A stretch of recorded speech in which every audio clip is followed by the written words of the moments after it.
There are various ways by which you can convert your Microsoft Word document into PDF document, but in this video I am going to show you very easy and one of the most effective method to convert Word document into the PDF document.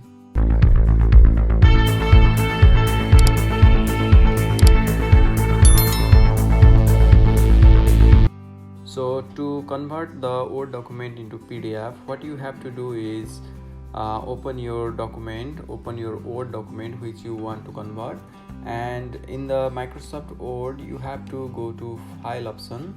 From the File option you can see Save As option. From here first of all choose the folder where you want to save the document. So I am choosing here desktop, and you can rename your document. I will rename it as PDF document. And the important thing is you have to go to File Format option. Inside the File Format option you have to choose the PDF format. So there is the option Export Formats PDF, so you have to choose that.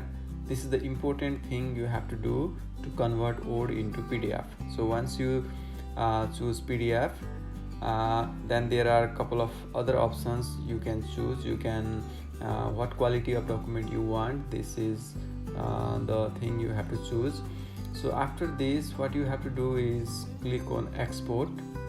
So now the Microsoft Word document is converting into the PDF document. It is now fully converted into PDF. You can see here the PDF document has been generated. So if I open this, now this was the Microsoft Word document, and this Microsoft Word document now has been converted to the PDF document. You can see here. So this is very easy way to convert your Word document into the PDF document. Thank you so much for watching the video. If you find this video useful, please give it a like and consider subscribing. I will see you in the next video. Thank you so much.